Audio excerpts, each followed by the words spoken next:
श्रीमद् भागवत महापुराण नवम स्कंध 24वां अध्याय। इस अध्याय के अंतर्गत आज आप सुनेंगे विदर्भ के वंश का वर्णन।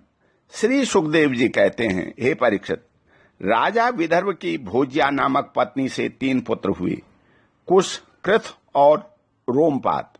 रोमपाद विदर्भ वंश में बहुत ही श्रेष्ठ पुरुष हुए। रोमपाद का पुत्र भृभु, भृभु का कृति, कृति का उशिक और उशिक का चेदी। हे राजन, यह चेदी के वंश में ही दमघोष और शिशुपाल आदि हुए। कृथत का पुत्र हुआ कुंती, कुंती का धृष्टि, धृष्टि का निवृत्ति, निवृत्ति का दशार्य और दशार्य का व्योम, व्योम का जीमूत, जीमूत का विकृति, विकृति का भीमरथ, भीमरथ का नवरथ और नवरथ का दशरथ हुआ। दशरथ से शकुनी, शकुनी से करम्भी, करम्भी से देवराज, देवराज से देवसत, देवसत से मधु, मधु से कुरुवंश और कुरुवंश से अनु हुए। अनु से पुरुहोत्र, पुरुहोत्र से आयु और आयु से सात्वत का जन्म हुआ। हे परीक्षित, सात्वत के 7 पुत्र हुए, भजमान, भजी, दिव्य, विष्णु, देवावृत, अंधक और महाभोज। भजमान की 2 पत्नियां थी, 1 से 3 पुत्र हुए, निम्लोची, किंकण और धृष्टि। दूसरी पत्नी से भी 3 पुत्र हुए, शताजित, सहस्त्राजित और आयुताजित। देवावृत के पुत्र का नाम था भृभु। देवावृत और भृभु के संबंध में यह बात कही जाती है, हमने दूर से जैसा सुन रखा था अब वैसा ही निकट से देखने में भी है। भृभु मनुष्यों में श्रेष्ठ हैं और देवावृत देवताओं के समान हैं। इसका कारण यह है कि भृभु और देवावृत से उपदेश लेकर 14,065 मनुष्य परम पद को प्राप्त हो चुके हैं। शाश्वत के पुत्रों में महाभोज भी बड़ा धर्मात्मा था, उसी के वंश में भोज वंशी यादव हुए। हे परीक्षित, विष्णु के 2 पुत्र हुए, सुमित्र और युधाजित। युधाजित के शिनी और अनमित्र, ये 2 पुत्र थे। अनमित्र के निम्र का जन्म हुआ। शत्राजित और प्रसेन नाम से प्रसिद्ध यदुवंशी निम्न के ही पुत्र थे। अनमित्र का एक और पुत्र था जिसका नाम था शिनी। शिनी से ही सत्यक का जन्म हुआ। इसी सत्यक के पुत्र यवधान थे जो सात्विकी के नाम से प्रसिद्ध हुए। सात्विका जय, जय का कृणि, कृणि का पुत्र युगंधर हुआ। अनमित्र के तीसरे पुत्र का नाम विष्णु था। विष्णु के 2 पुत्र हुए, स्वफल्क और चित्ररथ। स्वफल्क की पत्नी का नाम था गांधिनी। उसमें सबसे श्रेष्ठ अकूर के अतिरिक्त 12 पुत्र उत्पन्न हुए। आशंग, सारमी, मृदुर, मृदुविद, गिरि, धर्मवृद्ध, सुकर्मा, क्षेत्रोपेक्ष, अरिमर्दन, शत्रुघ्न, गंधमादन और प्रतिबाहु। इनके एक बहन भी थी जिसका नाम था सुचिरा। अक्रूर के 2 पुत्र थे, देवमान और उपदेव। स्वफल्क के भाई चित्ररथ के पृथु, विदुरथ आदि बहुत से पुत्र हुए जो वृष्णि वंशियों में श्रेष्ठ माने जाते हैं। शाश्वत के पुत्र अंधक के 4 पुत्र हुए, ककुर, भजमान, शुचि और कंबलब्रीहि। इसमें कुकुर का पुत्र वन्ही, वन्ही का बिलोमा, बिलोमा का कपोतरोमा और कपोत्रोमा का अनु हुआ। तुम्बुरु गंधर्व के साथ अनु की बड़ी मित्रता थी। अनु का पुत्र अंधक, अंधक का दुर्दिति, दुर्दिति का अरिद्योम, अरिद्योत का पुनर्वसु और पुनर्वसु के आहुक नाम का एक पुत्र तथा आहुकी नाम की एक कन्या हुई। आहुक के 2 पुत्र हुए, देवक और उग्रसेन। देवक के 4 पुत्र हुए, देववान, उपदेव, सुदेव और देववर्धन। इनकी 7 बहनें भी थी, धृतदेवा, शांतिदेवा, उपदेवा, श्रीदेवा, देवर्षिता, सहदेवा और देवकी। वसुदेव जी ने इन सबके साथ विवाह किया था। उग्रसेन ने के 9 लड़के थे। कंस, सुनासा, न्यग्रोध, कंक, शंकु, सुहु, राजपाल, सृष्टि और तुष्टिमान। उग्रसेन के 5 कन्याएं भी थी। कंसा, कंसवती, कंका, सरभु और राष्ट्रपालिका। उनका विवाह देवभाग आदि वसुदेव जी के छोटे भाइयों से हुआ था। चित्ररथ के पुत्र विदुरथ से सूर, सूर से भजमान, भजमान से सिनी, सिनी से स्वयंभोज और स्वयंभोज से हृदीक हुए। हृदीक के 3 पुत्र हुए, देवबाहु, सद्धन्वा और कृतवर्मा। देवमेढ़ के पुत्र सूर की पत्नी का नाम था मारिसा। उन्होंने अपने गर्भ से 10 निष्पाप पुत्र उत्पन्न किए। वसुदेव, देवभाग, देवश्रवा, आनक, सिजय, श्यामक, कंक, समीक, वत्सक और वृक। ये सब के सब बड़े पुण्यात्मा थे। वसुदेव जी के जन्म के समय देवताओं के नगाड़े और नौबत स्वयं ही बजने लगे थे। अतः वे आनक दंदुबी भी कहलाए। वे ही भगवान श्री कृष्ण के पिता हुए। वसुदेव आदि की 5 बहनें भी थी। प्रथा, कुंती, सुतदेवा, सुतकीर्ति, सुतश्रवा और राजाधिदेवी। वसुदेव के पिता शूरसेन के एक मित्र थे, कुंती भोज। कुंती भोज के कोई संतान न थी, इसलिए शूरसेन ने उन्हें प्रथा नाम की अपनी सबसे बड़ी कन्या गोद दे दी। प्रथा ने दुर्वासा ऋषि को प्रसन्न करके उनसे देवताओं को बुलाने की विद्या सीख ली। एक दिन उस विद्या के प्रभाव की परीक्षा लेने के लिए प्रथा के परम पवित्र भगवान सूर्य का आवाहन किया। उसी समय भगवान सूर्य वहां आ पहुंचे। उन्हें देखकर कुंती का हृदय विस्मय से भर गया। उन्होंने कहा, हे भगवान, मुझे क्षमा कीजिए। मैंने तो परीक्षा करने के लिए ही इस विद्या का प्रयोग किया था। अब आप पधार सकते हैं। सूर्यदेव ने कहा, देवी, मेरा दर्शन निष्फल नहीं हो सकता, इसलिए हे सुंदरी, अब मैं तुमसे एक पुत्र उत्पन्न करना चाहता हूँ। हाँ, अवश्य ही तुम्हारी योनि दूषित न हो, इसका उपाय मैं कर दूंगा। यह कहकर भगवान सूर्य ने गर्भ स्थापित कर दिया और इसके बाद वे स्वर्ग चले गए। इसी समय उसने एक बड़ा सुंदर और तेजस्वी शिशु उत्पन्न हुआ। वह देखने में दूसरे सूर्य के समान जान पड़ता था।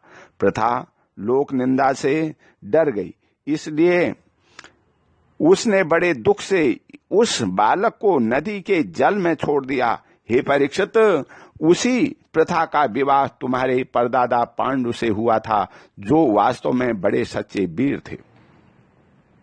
हे परीक्षित, प्रथा की छोटी बहन सुतदेवा का विवाह करुष देश के अधिपति वृद्ध शर्मा से हुआ था। उसके गर्भ से दंतवक्त्र का जन्म हुआ।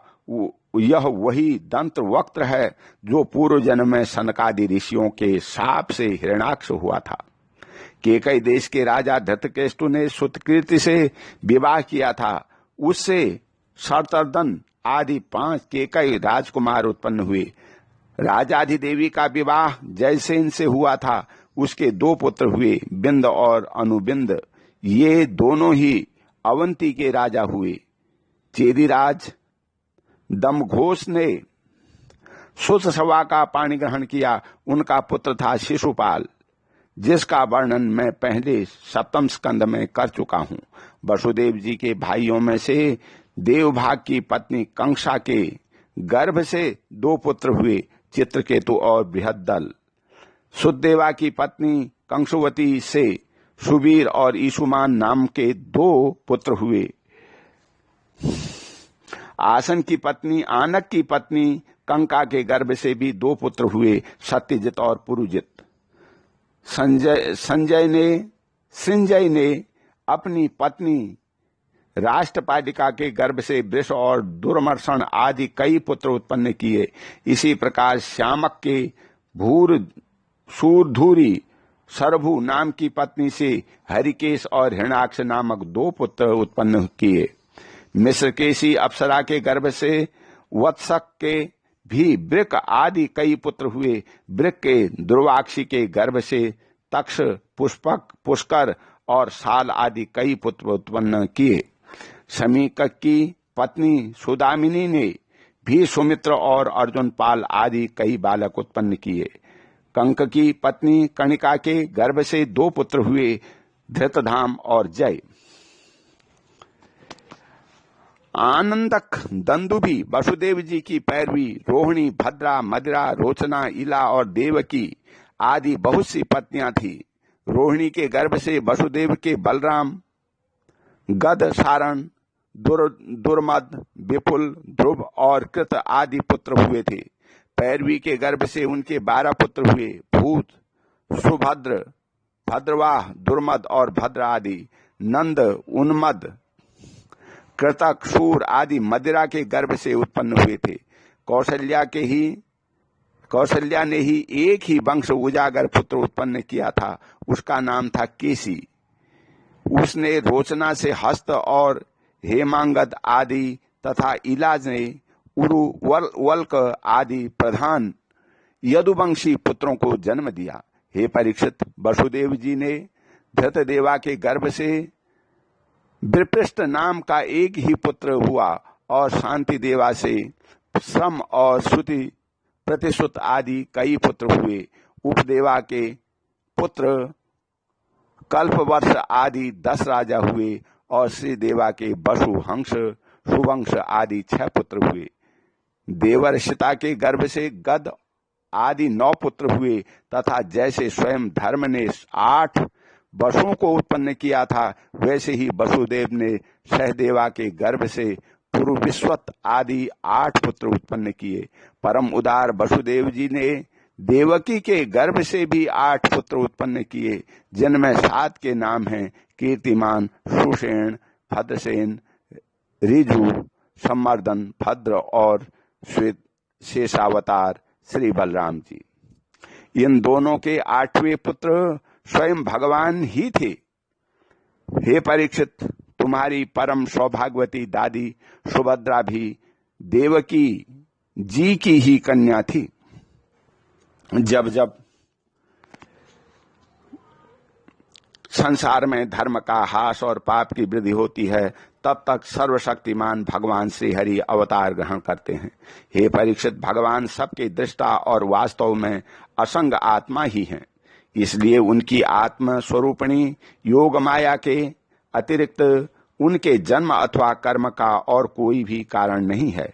उनकी माया का विलास हो जाने से के जन्म, जीवन और मृत्यु का कारण है और उनका अनुग्रह ही माया को अलग करके आत्म स्वरूप को प्राप्त करने वाला है।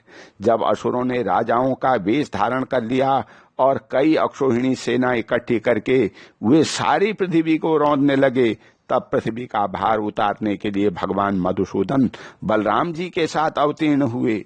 उन्होंने ऐसी ऐसी लीलाएं की जिनके संबंध में बड़े बड़े देवता मन से अनुमान भी नहीं लगा सकते।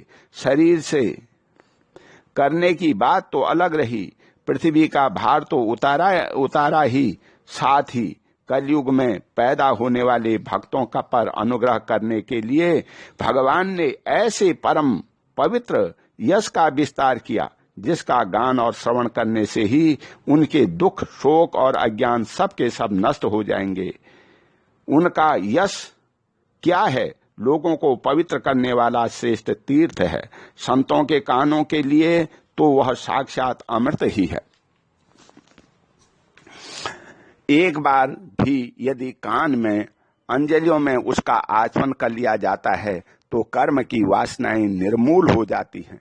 हे परीक्षित, भोज, वृष्टि, अंधक, मधु, सूरसेन, दशार्य, कुरु, संजय और पांडुवंशी वीर निरंतर भगवान की लीलाओं की आदर पूर्वक सराहना करते रहते हैं। उनका श्यामल शरीर सर्वांग सुंदर था। उन्होंने उस मनोरम विग्रह से तथा अपनी प्रेम भरी मुस्कान, मधुर चितवन, प्रसादपूर्ण वचन और पराक्रमपूर्ण लीला के द्वारा सारे मनुष्य लोग को आनंद से सरोबार कर दिया था। भगवान के मुख कमल की शोभा तो निराली ही थी। मकराकृत कुंडलों से उसके कान बड़े कमनी मालूम पड़ते थे। उनकी आभा से कपोलों का सौंदर्य और भी खिल उठता था। जब वे विलास के साथ हंसते थे तो उनके मुंह पर निरंतर रहने वाली आनंद में मानो बाढ़ ही आ जाती। सभी नर नारी अपने नेत्रों के प्यालों से उनके मुंह की माधुरी का निरंतर पान करते रहते, परंतु तृप्त नहीं होते। वे उनका रस ले लेकर आनंदित तो होते ही, परंतु पलकें गिरने से उनके गिराने वाले निमि पर खींचते भी। लीला पुरुषोत्तम भगवान अवतीर्ण हुए मथुरा में वसुदेव जी के घर, परंतु वहां रहे नहीं। वहां से गोकुल में नंद बापा के घर चले गए। वहां अपना प्रयोजन जो ग्वाल गोपी और गौओं को सुखी करना था पूरा करके मथुरा लौट आए। ब्रज में, मथुरा में तथा द्वारका में रहकर अनेकों शत्रुओं का संहार किया। बहुत सी स्त्रियों से विवाह करके हजारों पुत्र उत्पन्न किए। साथ ही लोगों में अपने स्वरूप का साक्षात्कार कराने वाली अपनी वाणी स्वरूप श्रुतियों की मर्यादा स्थापित करने के लिए अनेक यज्ञों के द्वारा स्वयं अपना ही यजन किया। कौरव और पांडवों के बीच उत्पन्न हुए आपस के कलह से उन्होंने पृथ्वी का बहुत सा भार हल्का कर दिया तथा युद्ध में अपनी दृष्टि से ही राजाओं की बहुत सी अक्षोहिणियों को ध्वस्त करके संसार में अर्जुन की जीत का डंका पिटवा दिया। फिर उद्धव को आत्म तत्व का उपदेश किया और इसके बाद वे अपने परम धाम को सिधार गए। ओम शांति। इति नवम स्कंध समाप्त। हरि ओम तत्सत। बोल श्री कृष्ण भगवान की जय।